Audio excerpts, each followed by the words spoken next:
Hello, everyone. Beautiful existence here. And I've been called and have been channeling to do this live, which I will upload onto a video because of all the things that have been going on, which I have been participating in. I've been watching from various angles and observations for a while, for probably at least the last couple of years, and it was mostly sparked off of the astrology first and foremost. So that's one of the key bases of why I'm doing this video and why I believe I have been called to help again bring back ancient knowledges, wisdoms, and practices, specifically practices for people, so that you can continue to reconnect with your, divine nature, your sovereign soul, and knowing innately your not only opportunity but responsibility for yourself, for your loved ones, and for humanity in general, by being in touch and protected, cleared, practiced sovereign soul, which for anybody that has followed me for years, especially any of my previous Cannabis Tarot apprentices, students, deck or oraculum readers and practitioners, I have been calling out and remembering my sovereign soul since 2020. So you've probably heard this before, but for those that haven't, there is a sovereignty, a divinity within our soul's sovereignty, that once you start being in practice, which different wisdoms and different knowledges throughout different cultures and eras or civilizations help you connect with. Plant spirit helps you connect with it. There are many bridges and ways that you can, sorry, let me get comfortable here. There are many bridges and ways that you can start practice to remember your sovereign soul and to start utilizing your alternative abilities, which I have coined as alternative abilities because they are abilities. They are our innate, natural abilities that we remember and utilize as children, that we, remember and utilize with non-language speaking humans. Our alternative abilities, many, different ways of expressing and practicing alternative abilities. All of the clairs, claircognizant, clairtangency, clairaudience, the divinations, allow for those coming in. And to be able to tap back into our alternative abilities, first and foremost by instinct and intuition, and getting to remember and know who we really are individually. Many people know logically, a shout out. Yes, Aiden. Hello. Thank you for being here. Many of us that have been in practices or that have been curious or that have started, aligning to who we really are, which 2020 and the events around it really helped a lot of souls start remembering who we really are.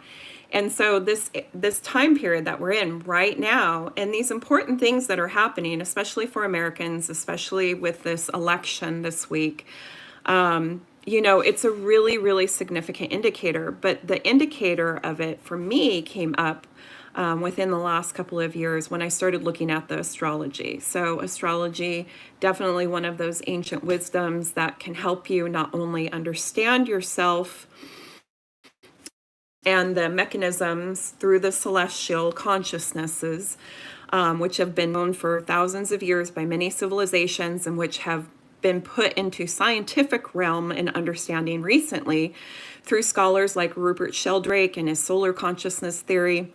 There's many different versions of remembering that the planets have very distinct archetypal energies. They operate in mechanisms that we've known mathematically for tens of thousands of years. And it is a wisdom that I consider having in your back pocket for good keeping. But it will also amplify you onto your journey, your practice, your everyday practice of remembering who you are, what's important to you, and using those alternative abilities, or minimally your instinct and your intuition, to start framing your world and how you're seeing things from a very authentic, a very truthful space, instead of a very distracted, manipulated, surface level space, which is why I'm here today. So let me kind of go into a little bit of my background first. Thanks for people coming in. My background on this subject in particular, which I have put up today as political demons, and what I have channeled and been called to bring up in this live today. My history in this lifetime alone has had a significant interweaving with this construct of demons. And it's very much an energy source, an energy type that exists. It's existed throughout many religions, many cultures, many civilizations. And it kind of, it speaks into this binariness of yin and yang, good and evil, bad and right and wrong, bad and good. And it exists for a reason, because energy and frequency exist on gradients, and there are extremes of these things. And scientifically, we understand a lot of this. If you raise water to a boiling temperature, it's going hotter. If you freeze it, it's going to freeze. There are extremes. There is a binariness, especially within materiality. So it's not a surprise that within energetic being and beingness, that there will be extremes in those. Some people call them angels and demons. Civilizations consider them different types of gods or entities, and other, civilizations have considered them aliens, or, just Carl Jung, did extensive scholarship on the different types of archetypes throughout different religions and histories and civilizations, because they do show up over and over.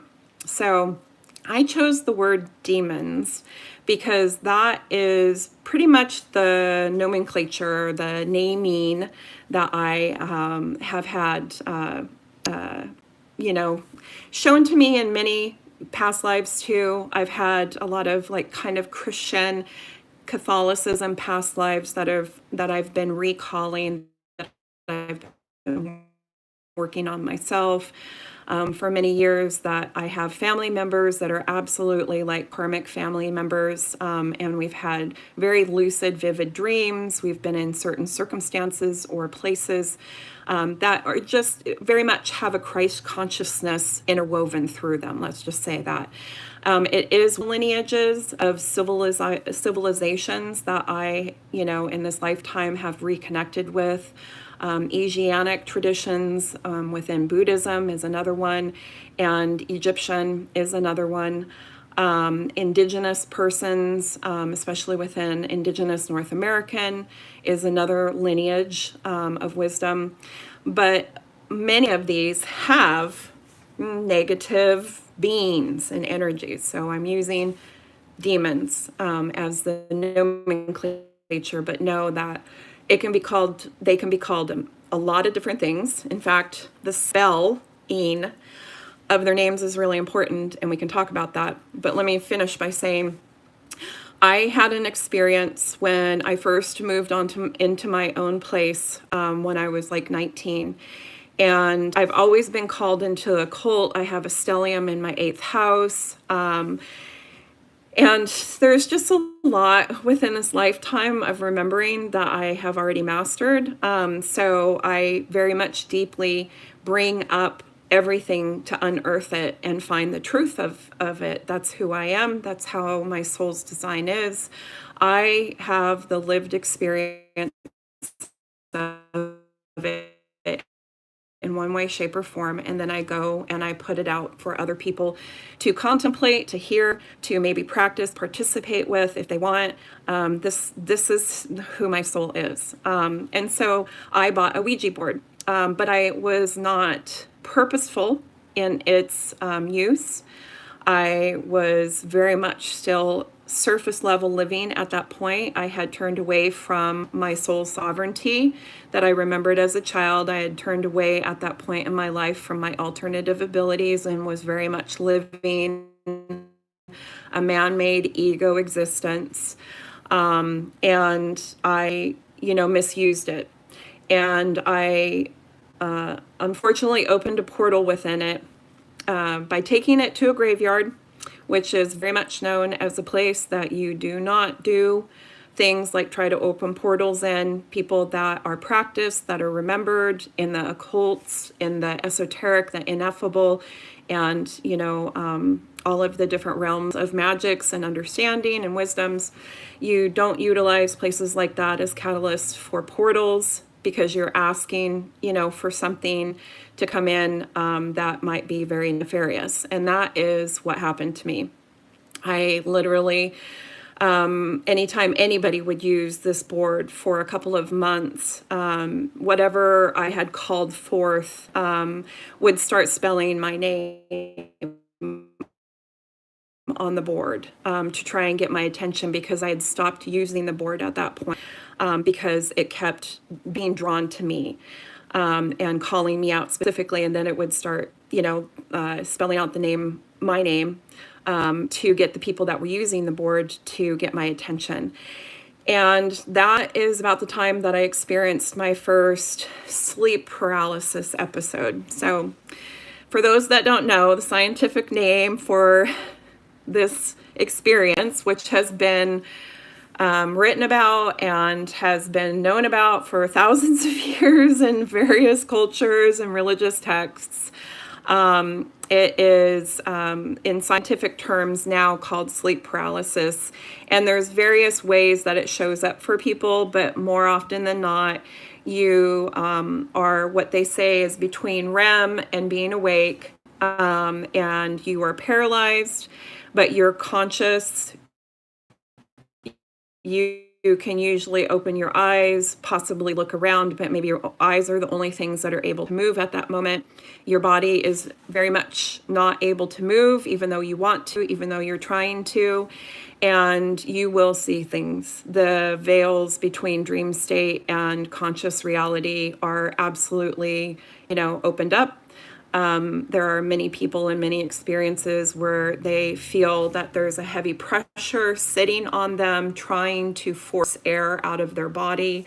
I experienced that. I experienced sleep paralysis for many years after this. The first day that I had that happen, in the early morning, I did see something. I did know instinctually that it was not a scientific base, that it was very much a maleficent being. And I do believe that I seen it. And I definitely felt it. And I took that Ouija board down to the beach and I burned it. Unfortunately, because I had already called something through, it was already attached to me. And I didn't realize it, but I had suffered from sleep paralysis for probably a decade and a half after that. It wasn't until I randomly came across Christian missionaries when I was living in Boulder, Colorado, that one of them could see and feel it in me immediately. And they started asking me questions, and I hadn't thought about this for a very long time. I had seen sleep paralysis specialists. I had seen all of these people. I had done the overnight studies where they, record you. I had done all of the things scientifically, logically that we had at our, at our fingertips at that point in the early 2000s. And I still continued to suffer from it. And I had different experiences and they were not okay. They always did not feel okay. I knew something was very wrong when I would suffer them.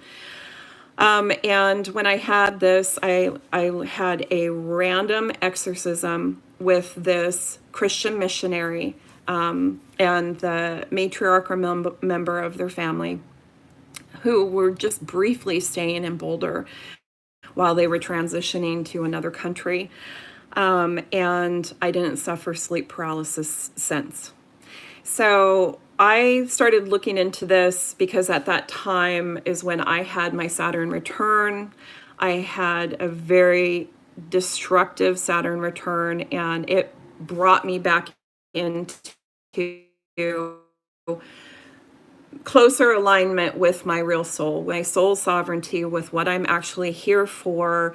It really started to show me the life that I had been denying myself and living this very surface human, existence. And it was just a lot. It was a lot. It took a long time. But I have lived experience with these entities that I will call demons, direct experience. I have since worked with and practiced exorcisms on other people.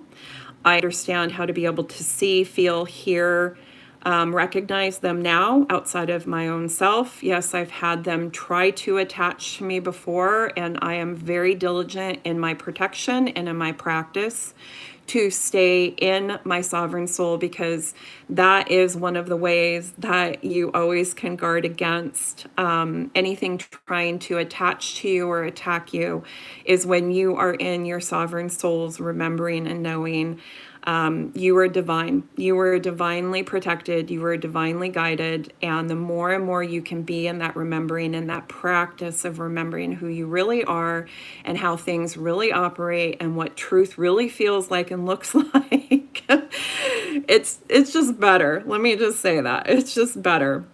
But it's taken me a long time to see this and recognize this.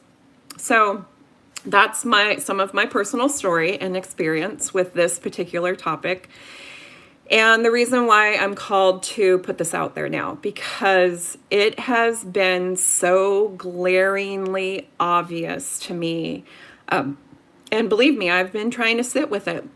I've been watching the videos. I've been listening to them talk. I have been trying to be as impartial about, demons and demonic possession that I'm seeing blatantly in human, pretty much vessels, because if a being of this nature inhabits a human vessel, there's a lot of different ways that it can happen.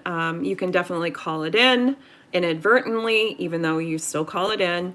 A lot of the time it's from traumas, but it's usually something that, your soul is just so conflicted with an event, with a series of events, with situations, or just being very, very misguided, or purposely, calling in and opening up portals for things like this, that they can attach. But if they get to a point where they allow this nefarious being to literally be operating their body, mind, their soul is still there most of the time, but the demon will get stronger and stronger and stronger. And you can actually see and feel them more when they get stronger, because then they start making mistakes.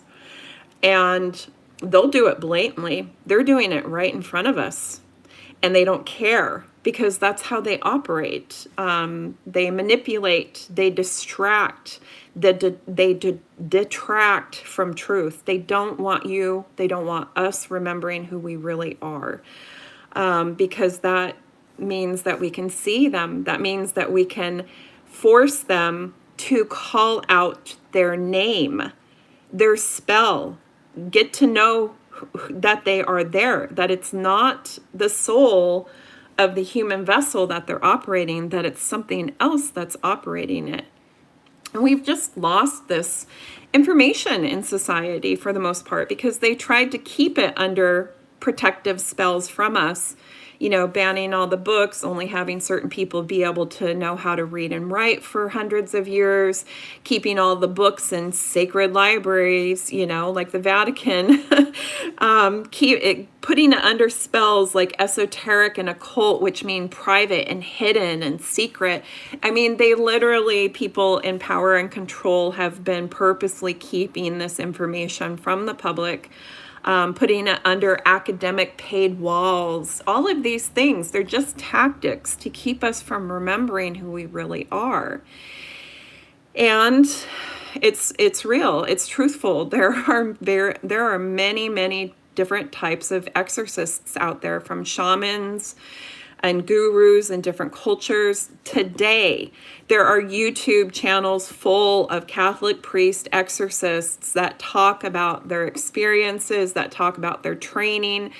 This exists today because it's just always existed. Energy and frequency is at all different gradients. But the problem is that if it's an entity and a being that knows how to enter human vessels, we have to, really remember ourselves and remember truth and remember how to feel, see, hear, what really is truth from other beings, to know whether or not it's really a human or if it's something nefarious and maleficent inside of them. So, with all of that said, there are some ways to start, and I'm not going to talk about any names or anything here, okay? Because, they can inhabit anybody. They can inhabit somebody that calls themselves a spiritual guru.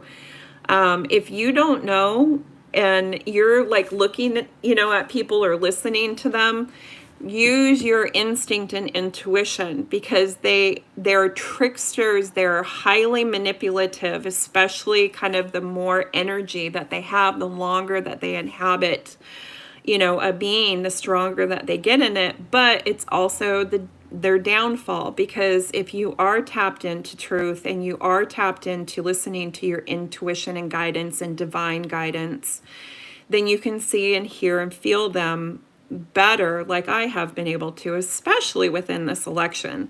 There have been some significant celestial recalibrations of the mechanisms since 2020, because my alternative abilities have been getting stronger, better, but the more you practice, the better you become about anything. So knowing yourself first and foremost is a huge commitment to a practice, right? But then other things like your real alternative abilities start to, come up and surface for you to be able to start practicing. And one of them is being able to see, feel otherness in different dimensions and different qualities of how they present themselves, right? And demons are the same thing, but they operate in human vessels sometimes. And that's when they become stronger, they also show themselves more. So it's a double-edged sword. So let's talk about some of the things that you can look for in any of these politicians, especially if you haven't voted or anything.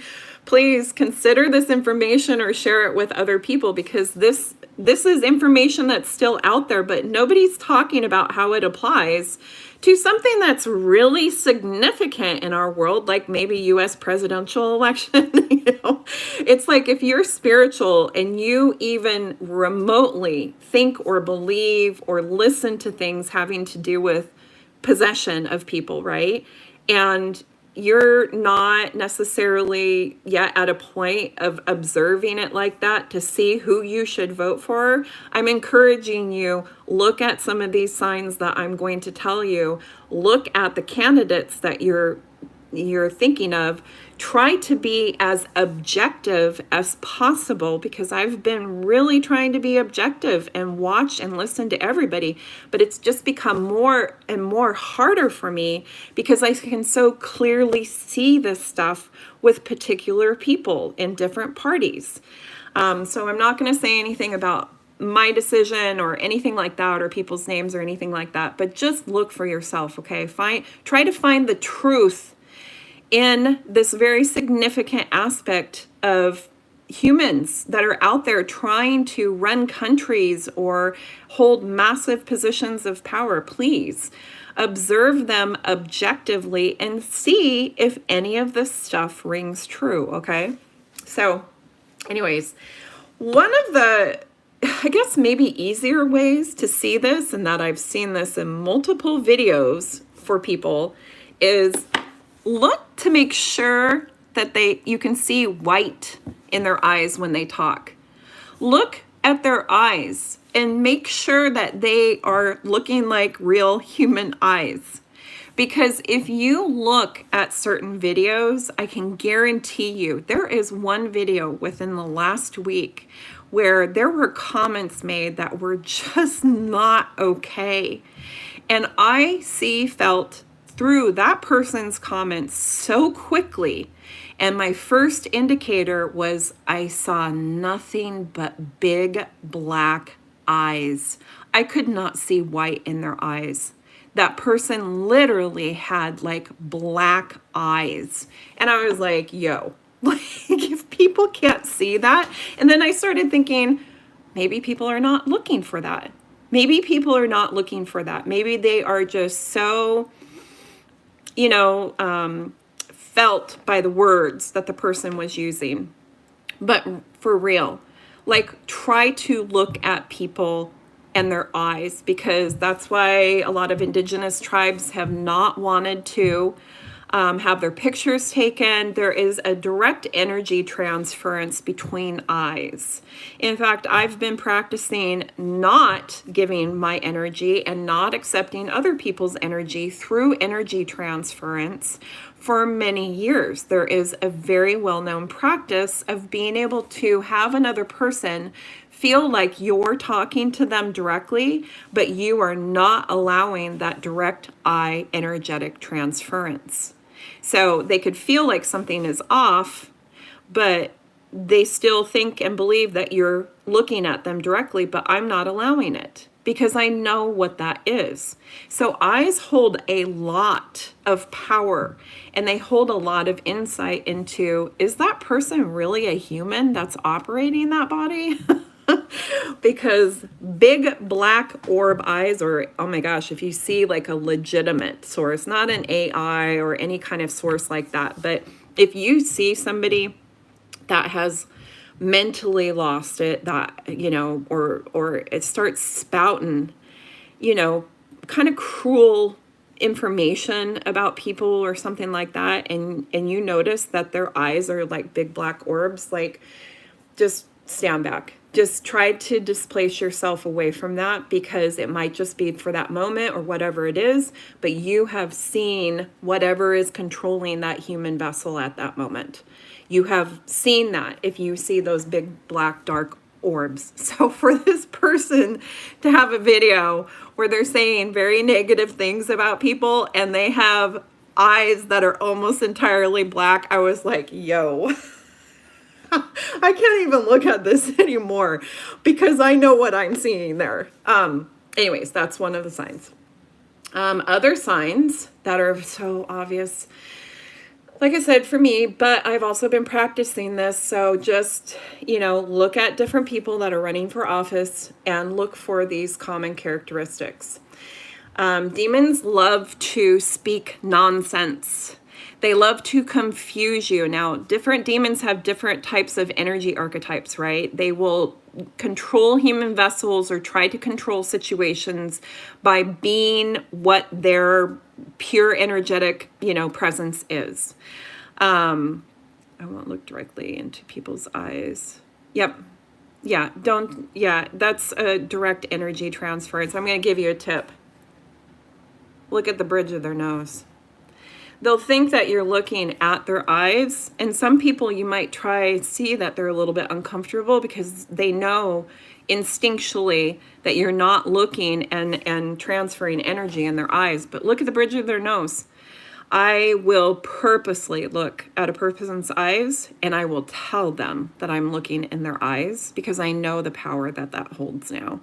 So anyways, some demons speak nonsense a lot of the time, okay? They will not make sense the stronger that they become in a human vessel, because it is almost their innate nature across the board to confuse, to manipulate, to distract. They're distraction vessels, right? They don't want us remembering who we really are in this world and our sovereign souls, and that we command and dictate and know the truth of ourselves, of things around us, and that we actually have the power. Like, we have the power. Demons love to be able to possess a human vessel because they know that they have found a cracked soul, a soul that is not at the point of being able to capture its own power within that vessel for whatever reason.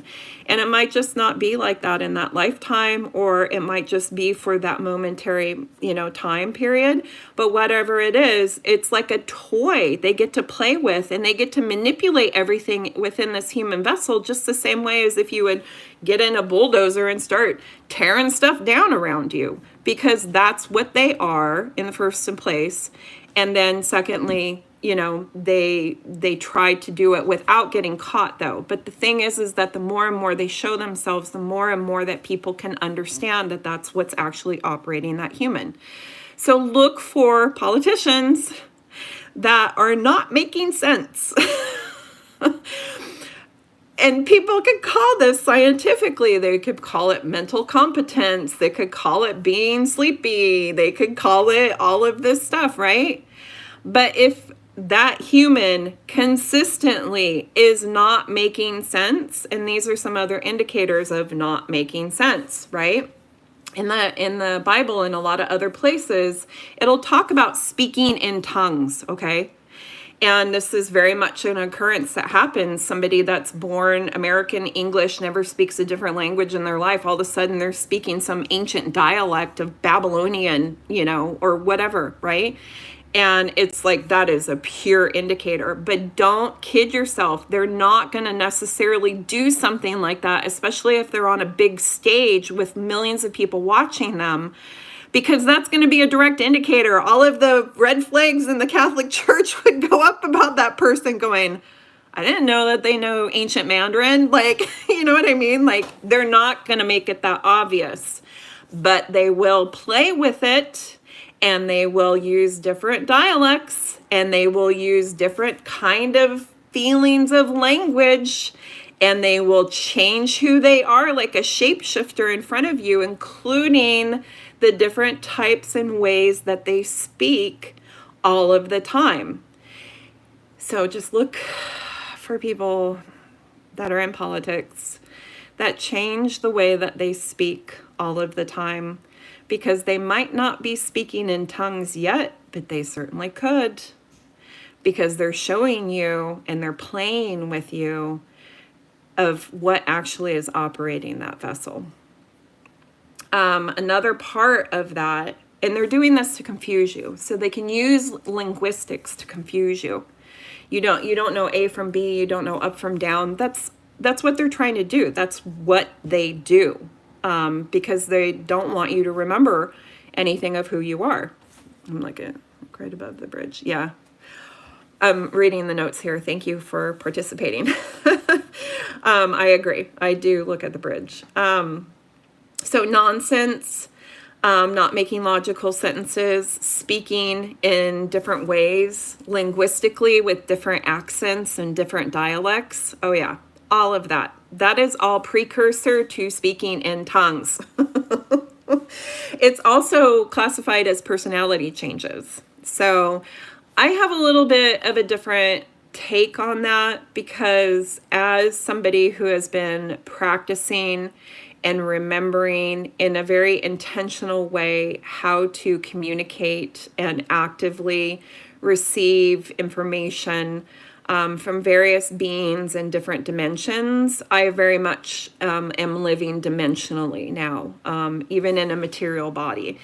And this is how we start elevating two light bodies from material density, by remembering and participating and practicing in what I now call and have coined as an omnidimensional author. And if you're interested in that, I've started producing videos on that too. I'm doing academic presentations on it.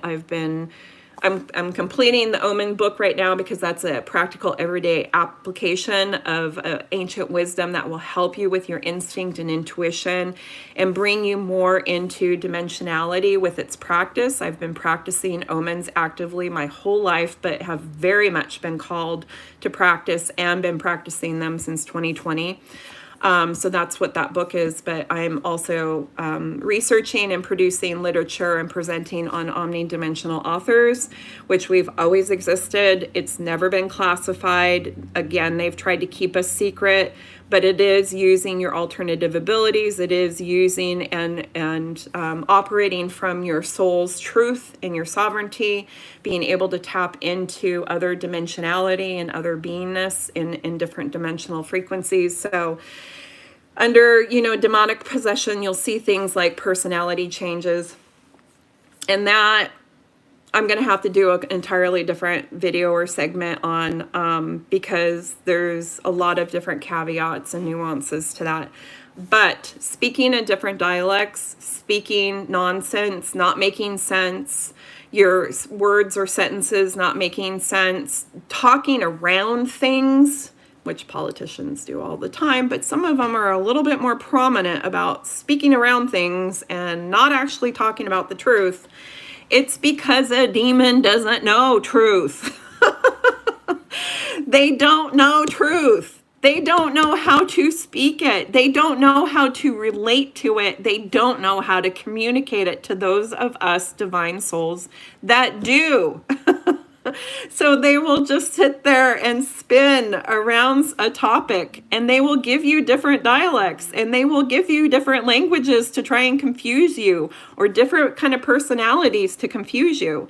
If they're doing that, that's not being omnidimensional. That's not being purposeful in a different personality that you have channeled or that is coming through you that gives a completely different context.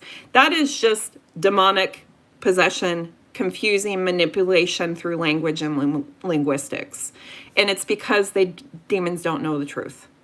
They just don't reside in that energy. They can't. Their souls are not like our souls or most human souls. They're not divine. They're not sovereign.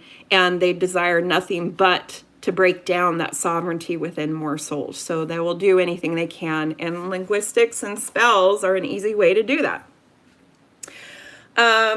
One of the other things is they will talk about really horrendous things. Their concepts of things that are really horrendous, like murder, will be very commonplace. They will advocate for things like murder, like things like war and stuff, to be very normalized. They will try to normalize and get you to believe that things like murder are normal, and they're not. They're not. I grew up on a farm, on a working farm, and I, fortunately or unfortunately, have been a part of so many animal butcherings. I know exactly, at least with an animal, what that feels like. It doesn't feel normal. It is not normal. It will never be normal. It defies and goes against what truth, what the divine nature of a being having a place and a material presence on this earth. There are different civilizations, and I have practiced different ways of honoring animals and animals sacrificing themselves so that I can live, so that I can eat. There are different ways that you can do that. But I've been around mass killing of animals many, many times in my life. It's not normal. And if a human is trying to convince you, or even a group of people necessarily is trying to convince you that normalizing something like murder is the way to go, my soul cries out for that, because it's not normal and never will be. I'm just going to leave that there. So this is what I'm going to leave it with, because it's already been 40 minutes, and thank you for being here. Thank you for listening. Can I find all the info on this page? The page. I'm not sure which page you're looking for. I have links to things on my bio and YouTube in case you guys are interested. Yeah, I've been called to put myself out there more and more in the things that I've been studying and been practicing for a lot, kind of in private, that only people that really get called, into my life, that I have conversed with, or that I've shown. I used to have a very active Instagram page, and I'll put stuff up there pretty regularly, more about personal stuff. But I'm very selective and have been very private. I've had a lot of things trying to attack me for a while, especially after producing very prominent divination tools in the world. But I specifically was called by my guides this summer that it's time for me to be out here, which is why I'm on YouTube now more. So yeah, I exist. I'm a real human that has gone through all sorts of this shit before. Like, it is fascinating, intriguing. It very much exists. And there are a lot of different ways that you can practice and be in practice of remembering who your soul really is and being able to operate from your individual sovereignty, always towards the betterment of all, the earth, the planets, the other beings. That is, the great goal, whether we can get there or not, because we all have these egos. I'm no different. But I'm going to leave you with this. So this is one of the, it just makes me laugh all of the time. You will see this in so many sci-fi movies, books, all of this stuff. And I know that a lot of humans understand this deep down inside, because you can feel it in your truth. And you will really, really see it in sci-fi movies, and have been able to see it in sci-fi movies for decades now. But it's in everyday life too. And it's definitely in politics, okay? I don't know why this is such a funny topic to me, but it is, because they're showing themselves so clearly when they do this stuff. And I'm just like, you are not a divine soul operating that human vessel. I'm sorry, but you are just not. But because our society does not necessarily remember or acknowledge or, value this information, when observing their political parties that they want to vote for, I don't know. I am just so, humored over this way that they do things. But they will tell you exactly who they are and blame it on the other person. They do it all the time.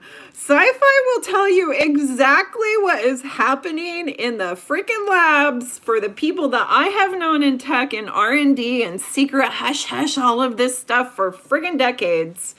That when you have the actual conversations with them, they will tell you under their breath what the hell is actually happening. Like, I worked with AGI and the robots last year. I could tell you about AI. Believe me, there are some people that have been trying to tell the human population about AI. Everybody can feel it under the surface. They're like, yeah, this shit's not going very well. It's because it's the truth. But demons in particular, when they are inhabiting a body, they will try to blame and shift the attention of everybody onto somebody else by calling these other people exactly what they are. Now, this isn't that hard to know. It's like reverse psychology. It's like basic psychology premises and theories, right? You project what you want or what you don't want to face about yourself onto somebody else. People do it all the time. I find myself even doing it, and I'm like, why would I say that about somebody else? Like, where is that lesson for me about me in that, right? So when you get really good at practicing about self-knowledge, or when I would say, I think I got really good about practicing self-knowledge and bias, is that if I say something or even think it, about another person. I'm like, but what does that say about what that quality or that energetic frequency or archetype that I'm trying to project on somebody else is about me? So if you can't do that and turn that mirror on yourself first, that's a very big opportunity for self-discovery and knowledge. I'll just say that right now.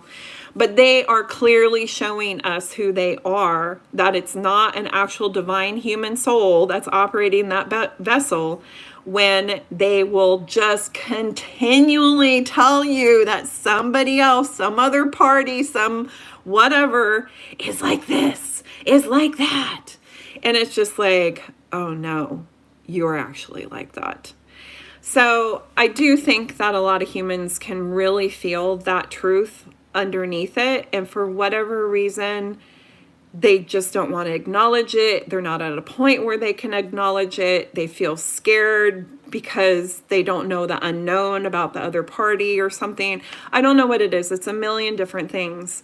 But I do truthfully feel like the humans that are somewhat aware and operating from their own divine soul, you can certainly see it in sci-fi movies. Like, they will show you what is actively happening in private labs and experiments and research, and then we'll see it in like 10 to 20 years. Like, we know that this is happening, and it's because they can't lie. I'm going to tell you, this is where it all comes down to. They literally cannot lie. They cannot lie. If you ask and you recognize that a demon is in another person, and you continually call it out and say, oh no, I know something else is inside of that human vessel. I know that you were in there, and you do look them in the eye and you say, I know exactly that you are not who you say you are. You get them to call their name out. You keep asking them, what is your real name? What is your real name? What is your real name? Now, if they're really strong, it's going to take a hell of a lot more than that. It's going to take a lot of time and effort. But if they're weak and they just made a mistake and you say and felt it, you can approach them and be just like, oh no, I know you're something else. What's your name? What's your name? What's your name? They don't want you to get to that point, but the problem is that they can't ever lie.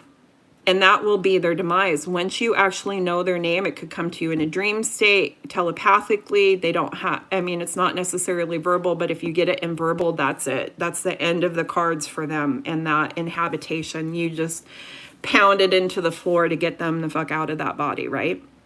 And there's a lot of different ways to do that too. But they can't tell a lie. That is the one like main rule about how they operate and stuff. They can't tell a lie, so they will always try to shift it and manipulate it into that truth about them is actually about somebody else, is actually about a different party, is actually about blah, blah, blah over here.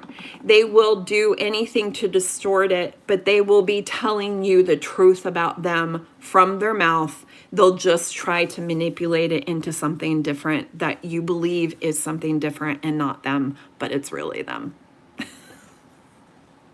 It's such a screwed up game, man. I'm telling you, it is so screwed up. But the better that you get about being in your own sovereignty, the more that you can feel these things for yourself. So anyways, this has been a very long live, and thank you for anybody that's listened and is listening up to this point. I will definitely try to put timestamps on all of this stuff, because it's, even though I just kind of gave you a brief breakdown of a couple of things of what to look at with political people that are asking to rule countries, rule over or decide over major decisions over countries and do things that affect millions of people, billions of people.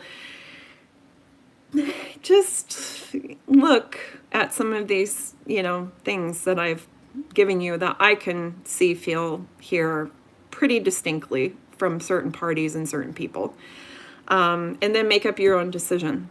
But I do believe that we should be bringing up this ancient wisdom and knowledge for all different facets of life, including politicians, because they are so important in the systems that we are still operating within. And we need truth. We need to be living in our truth and the truth of this material reality and all dimensionality. That is our divine right, to be living in truth. And that's where I come from. I'm not perfect at it. I totally get that there are many situations that are not good to be just raw truthful for. Believe me, in tropical, I'm a Scorpio ascendant. It's pretty harsh to be dropping massive truth bombs, but man, sometimes we have to. And right now, in the next couple of days, for US citizens and really the world that's watching, this is a pretty big truth bomb that really, really needs to be known. And astrologically, I really think in the next 72 hours, there's going to be some massive truth bombs that come out. And also look to see if they're manipulation instead of truth. Because if they're trying to shift blame onto somebody else, you got to see behind the curtain. You have to try and peel behind the curtain. And one of the best ways to be able to do that is to know your own soul sovereignty, to be in touch with your instinct and your intuition and guidance, and look for the signs with these human beings that are asking for your vote. Because are they actually a divine human, or are they just a human vessel for something else that's trying to manipulate and trick you? Because it's happening. It is absolutely happening right now. And that's very unfortunate. But the more knowledge we have, hopefully the better that we are. So anyways, thank you for being here. Thank you for listening. I'll try to do timestamps soon. And I know a lot of people say this, and I'm going to say it too, but I'm not saying it. I'm saying it in a very intentional way. Be safe, okay? Know yourself. Observe and participate in your life as intentionally and purposefully as you can, and try to regain and remember and practice being in your own soul so that you can see, feel, hear past all of the rhetoric and bullshit and surface level distractions, so that we can start all getting back to who we really are and what we really should be doing here, which is helping each other and helping this whole experience to be enjoying it, and for all beings to be able to enjoy it harmoniously and in peace and in love and in creativity and just all of the pleasures and yes, the lessons, but from a very, very authentic place. And that's where I try to live from, and that's why I'm here. So have a great rest of your week. Be safe.